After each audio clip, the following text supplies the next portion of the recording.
Hello everyone. तो next बात करते हैं हम अधिमंत का मॉडर्न कोरिलेशन ग्लूकोमा के बारे में। ठीक है। तो कुछ छोटी छोटी चीज़ें ग्लूकोमा के बारे में पहले आपको पता होनी चाहिए, जैसे कि ग्लूकोमा कोई एक पर्टिकुलर डिजीज नहीं है, ग्रुप ऑफ डिसऑर्डर है। आई के अंदर कई सारी डिस्टर्बिंग कंडीशंस होती हैं, यानी कि ग्रुप ऑफ डिसऑर्डर को हम ग्लूकोमा कहते हैं। और मेन जो इफेक्ट आता है जिसकी वजह से ग्लूकोमा डेवलप होता है, तो वो है ऑप्टिक न्यूरोपैथी। यानी कि ग्लूकोमा के अंदर अगर आपसे एक लाइन में पूछा जाए कि कौन से आई का जो कौन सा पार्ट है उसके अंदर डैमेज होगा, तो ऑप्टिक नर्व के अंदर इसके अंदर डैमेज होता है, जिसकी वजह से रोगी को दिखाई देने में दिक्कत होती है, यानी कि विजुअल फंक्शन का लॉस हो जाता है। तो ग्लूकोमा में ऑप्टिक न्यूरोपैथी होती है।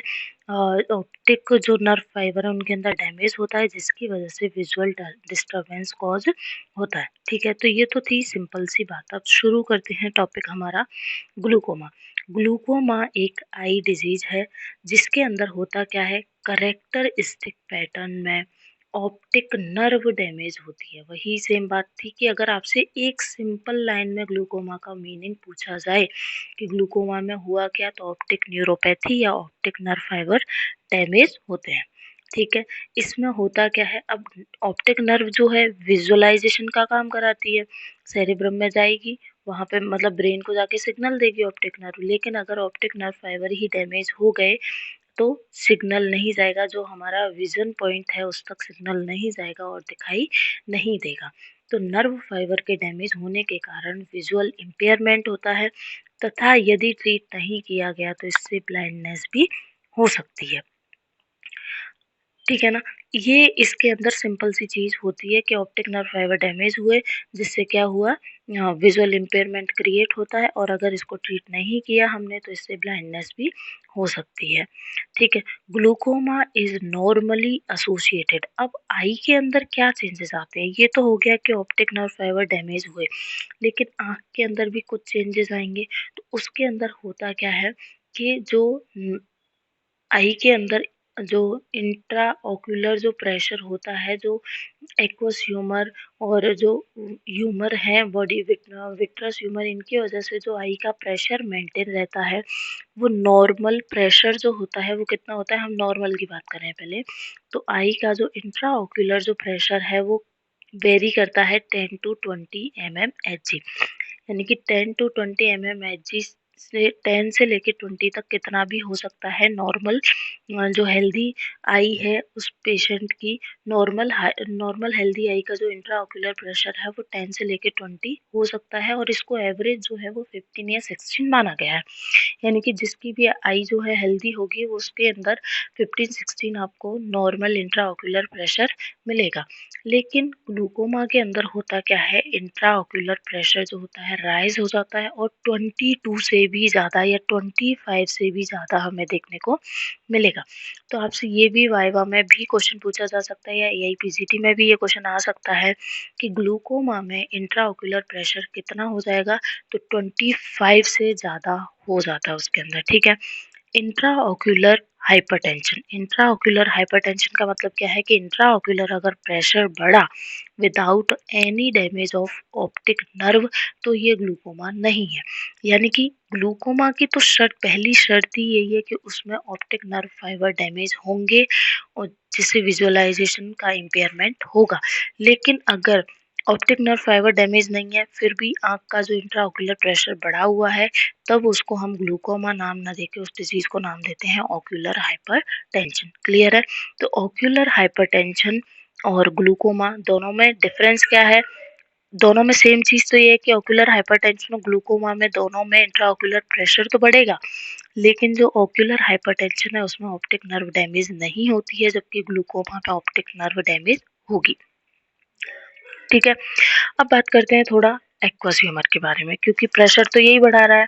तो एक्वस ह्यूमर सिलियरी प्रोसेस द्वारा पोस्टीरियर चैम्बर में प्रोड्यूस होता है। सिलियरी प्रोसेस जो पार्स प्लिकेटा पार्स प्लेना ये था, इनके सिलियरी प्रोसेस से ये प्रोड्यूस हो रहा था। कौन से चैम्बर में, पोस्टीरियर चैम्बर में ये प्रोड्यूस होता है।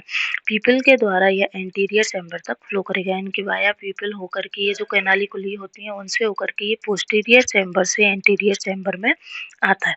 तथा सीलियरी बॉडी का जो ट्रेबेकुलर मेशवर्क है उसके द्वारा इसका ड्रेनेज होता है। यानी कि जो ज़्यादा बढ़ रहा है, एक तो हो गया कि फ्लो हो रहा है, फिर जो ज़्यादा बढ़ेगा उसको बाहर भी तो निकालना है, उसको एक्सक्रीट भी तो करना है, ड्रेनेज भी तो करना है। तो ड्रेनेज किससे होगा? ट्रेबेकुलर मेशवर्क के द्वारा होता है। तो ये तो था नॉर्मल प्रोसेस कि इस तरीके से एक्वस ह्यूमर प्रोड्यूस कहीं हुआ, फ्लो कहीं हुआ और ड्रेनेज कैसे हुआ। ये तो था नॉर्मल प्रोसेस।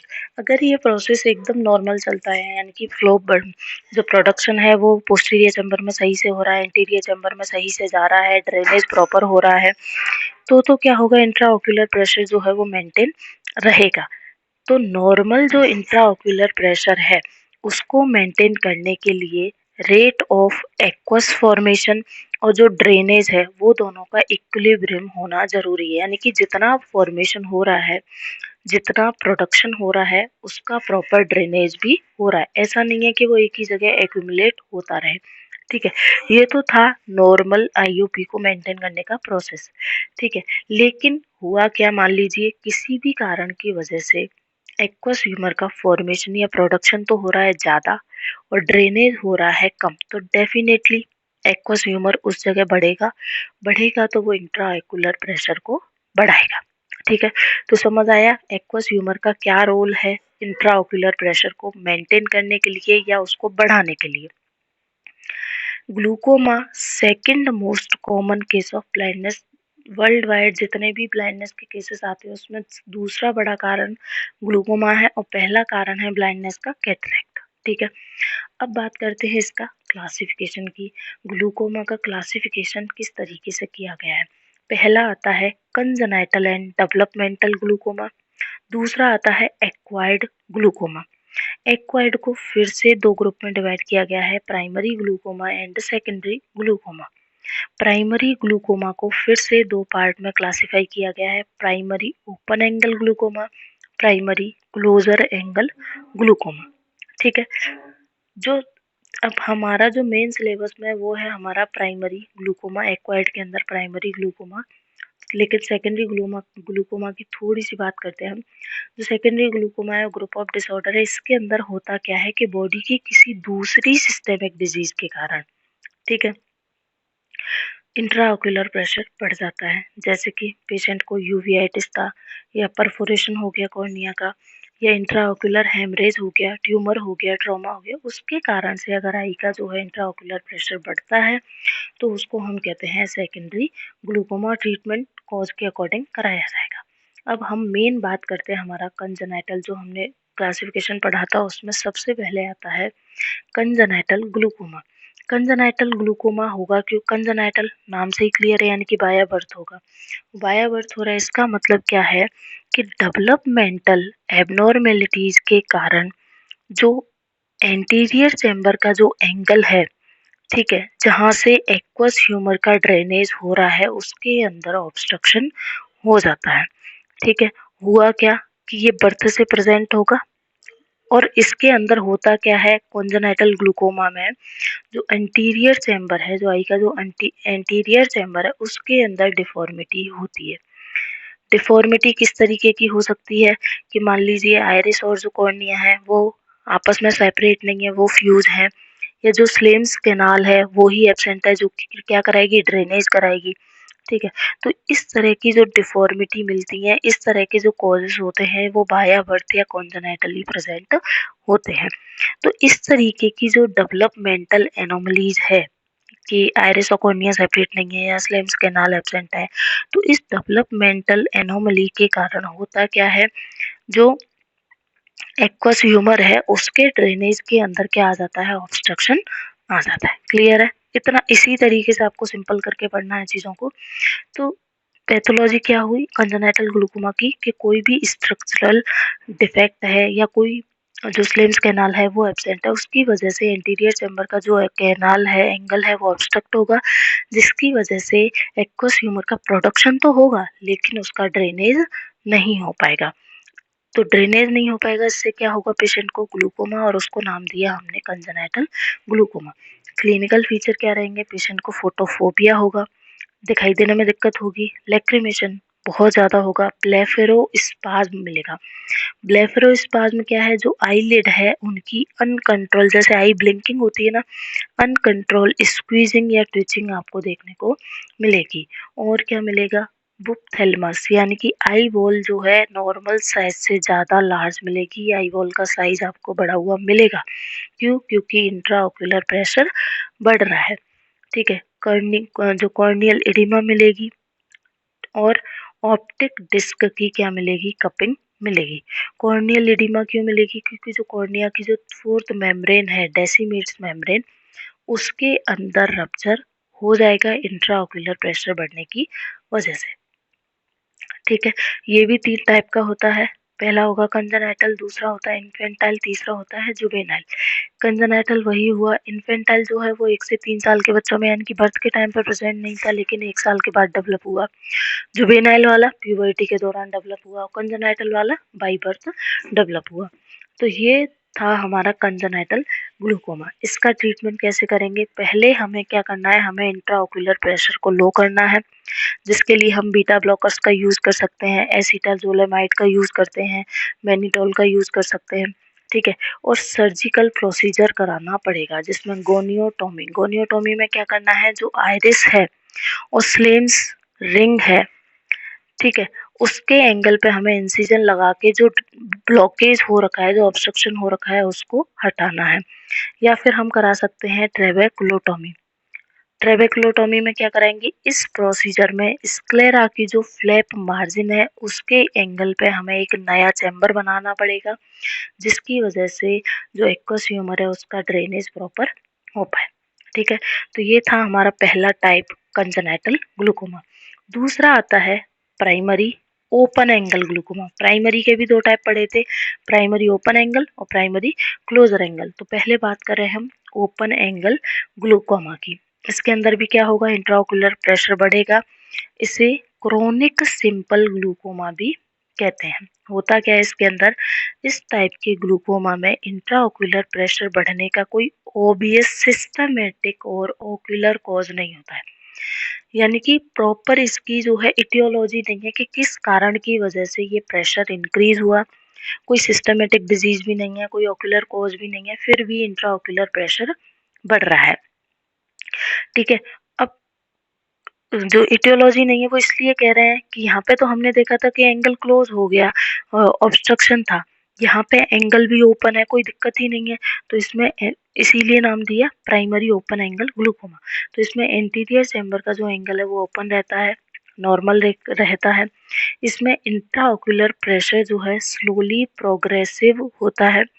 ठीक है, धीरे धीरे इंट्राओक्यूलर प्रेशर बढ़ेगा along with the cupping of optic disc. जो ऑप्टिक नर्व फाइबर है उसकी ऑप्टिक डिस्क के अंदर क्या हो जाएगी, जैसे ये ऑप्टिक डिस्क है, ठीक है, इसके अंदर जैसे ये ऑप्टिक डिस्क है, ठीक है, इसके अंदर कपिंग हो जाएगी, इस तरीके से इसके अंदर कपिंग हो जाती है प्राइमरी ओपन एंगल ग्लूकोमा के में, जिसकी वजह से अब क्या होगा, ऑप्टिक डिस्क के अंदर कपिंग हो गई, तो जो इम्पल्स जनरेट हो रहे हैं वो नहीं जाएंगे, तो विजुअल फील्ड डिफेक्ट इसके अंदर होगा।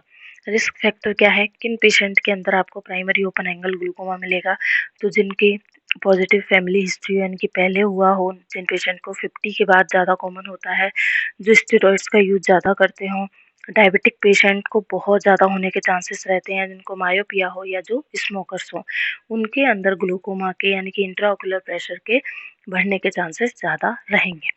क्लिनिकल फीचर्स क्या आते हैं, पहला आता है सिम्टम, यूजुअली कोई सिम्टम नहीं होता है, असिम्टोमेटिक रहता है, बस एक ही चीज़ आएगा कि इसमें विजुअल फील्ड डिफेक्ट होगा। जैसे हम सामने देख रहे हैं लेकिन फिर भी हमें आसपास की चीज़ है, जैसे मान लीजिए कोई ये पर्सन है, ये बिल्कुल जस्ट सामने देख रहा है, तो इसको सामने की चीज़ तो दिखाई देगी, लेकिन विजुअल फील्ड यानी कि आसपास का भी इसको पता रहता है कि मेरे आसपास ये चीज़ें हैं, प्रॉपर उस पर विजन क्रिएट ना हो लेकिन दिखाई देता है। तो ये जो प्राइमरी ओपन एंगल ग्लूकोमा है इसके अंदर विजुअल फील्ड डिफेक्ट हो जाता है। ठीक है, फ्रीक्वेंट चेंजेस ऑफ ग्लासेस, और क्या होगा, आँखों में दर्द बहुत ज़्यादा होगा, आई एक होगा, हेडेक होगा, ठीक है, स्कोटोमा हो जाएगा और डिफ़िकल्टी इन रीडिंग, पढ़ने में इसको दिक्कत रहेगी और डार्क अडॉप्टेशन, जैसे ही अंधेरे में जाएगा तो डार्क अडॉप्टेशन नहीं कर पाएगा। ये इसके सिम्पटम रहेंगे। साइन क्या आएंगे इसके अंदर? इंट्राओकुलर प्रेशर बढ़ा हुआ मिलेगा, विजुअल फील्ड लॉस होगा, ऑप्टिक डिस्क के अंदर चेंजेस मिलेंगे यानी कि कपिंग मिलेगी और सेंट्रल कॉर्निया की जो थिकनेस है वो आपको क्या मिलेगी? कम मिलेगी, ठीक है। और बायोनेटिंग साइन जो होगा, रेटिनल जो नेजल सिम्टम्स हैं वो आपको यहाँ पे देखने के लिए मिलेंगे। तो बायोनेटिंग साइन पॉजिटिव मिलता है प्राइमरी ओपन एंगल ग्लूकोमा के अंदर। फिर पैथोजेनेसिस देखें, वही इंट्राओकुलर प्रेशर बढ़ने की, तो हुआ क्या कि एक्वस जो आउटफ्लो है उसके जो फैसिलिटी है उसके अंदर कमी है, यानी कि ड्रेनेज नहीं हो रहा है due to failure of aqueous outflow pump mechanism. तो ट्रेबेकुलर मैशवर की मान लीजिए किसी कारण की वजह से स्टिफनिंग हो जाती है, स्टिफनेस हो जाती है उसके अंदर, या जो स्लेम्स कैनाल वॉल है उनके अंदर स्टिफनिंग हो जाती है तो ड्रेनेज प्रॉपर नहीं हो पाएगा, जिसकी वजह से एक्वस ह्यूमर वहीं एक्यूमुलेट रहेगा और इंट्राओकुलर प्रेशर को बढ़ाएगा। डायग्नोसिस के लिए सबसे पहले हम करवाते हैं रेज्ड टेंशन टेस्ट। इसके अंदर इंट्राओकुलर प्रेशर, जो बढ़ा हुआ इंट्राओकुलर प्रेशर है और जो लोअर इंट्राओकुलर प्रेशर है आई का, उसके अंदर अगर आपको 8 mm Hg से ज़्यादा डिफरेंस मिल रहा है, इसका मतलब पेशेंट को प्राइमरी ओपन एंगल ग्लूकोमा है। यानी कि मान लीजिए मैक्सिमम उसका आई का आईओपी जो है वो 28 रहा समथिंग कुछ, और ठीक है, मिनिमम जो है उसका 18 रहा, तो ये डिफरेंस जो होगा वो 10 हो गया, तो इसका मतलब पेशेंट को ग्लूकोमा है। फिर आता है कौन सा टेस्ट? विजुअल फील्ड इफेक्ट, जिसके अंदर पैरासेंट्रल स्कोटोमा मिलेगा यानी कि विजुअल फील्ड इफेक्ट मिलेगा, जो मैंने आपको बताया कि साइड की चीज़ें भी इसको दिखाई देना बंद हो जाएंगी। फिर तीसरा टेस्ट हम करवाते हैं कपिंग ऑफ ऑप्टिक डिस्क को देखने के लिए, वो कैसे होती है? तो ऑप्थेलमोस्कोपिक से इसका एग्जामिनेशन करवाते हैं। कपिंग का मतलब क्या है कि डिस्क का एक्सवेशन हो गया, यानी कि डिस्क जो है वो पेल कलर की रहती है और रेटिनल वेसल जो होती हैं डिस्क के मार्जिन पर ब्रोकन होने का अपीयरेंस देती हैं। पहले डिस्क पे कोई कलर आपको प्रेजेंट नहीं हो रहा था, लेकिन इंट्राओकुलर प्रेशर बढ़ने की वजह से जो रेटिनल वेसल्स हैं उनका डैमेज ज़्यादा हो रहा है, उनका ब्रोकडाउन ज़्यादा हो रहा है और वो कहाँ पर आके एक्यूमुलेट हो रही हैं? ऑप्टिक डिस्क पर। अब एक ही जगह, जैसे हीमोग्लोबिन है, हीमोग्लोबिन वैसे कोई आपको कलर फील नहीं हो रहा है, लेकिन जब उसका ब्रोकडाउन ज़्यादा होगा तो आपको बॉडी में पेलनेस अपने आप ही दिखाई देती है। बिल्कुल उसी तरीके से यहाँ पे ब्रेकडाउन होगा तो ऑप्टिक डिस्क पर जो हीम पार्ट टूटेगा उसकी वजह से वहाँ पे पेलनेस आपको दिखाई देगी। यही होता है हमारा बायोनेटिंग साइन, जो मैंने अभी बोला था कि बायोनेटिंग साइन इसमें पॉजिटिव मिलेगा। लोअर टेम्पोरल क्वाड्रेंट से कपिंग स्टार्ट होती है ऑप्टिक डिस्क की, यानी कि नॉर्मल जो कप और डिस्क का रेशियो देखें, जैसे कि ये ऑप्टिक डिस्क है और इसके अंदर कप का रेशियो देखें तो जो कप है वो 0.3 रेशियो, यानी कि 0:3 मिलेगा नॉर्मल कंडीशन में, यानी कि कप होता ही नहीं है। लेकिन अगर ग्लूकोमेटस कप रेशियो देखा जाए तो कप जो है उसका साइज आपको 6 मिलेगा और डिस्क का साइज आपको 9 मिलेगा, यानी कि यहाँ पे जो ऑप्टिक डिस्क है उसकी कपिंग होना शुरू हो जाती है। मैनेजमेंट के लिए क्या करोगे? बीटा ब्लॉकर्स देना है पेशेंट को आपको, ठीक है, प्रोस्टाग्लैंडिन दे सकते हो, कार्बोनिक एमाइलेज इनहिबिटर, एक सेकेंड,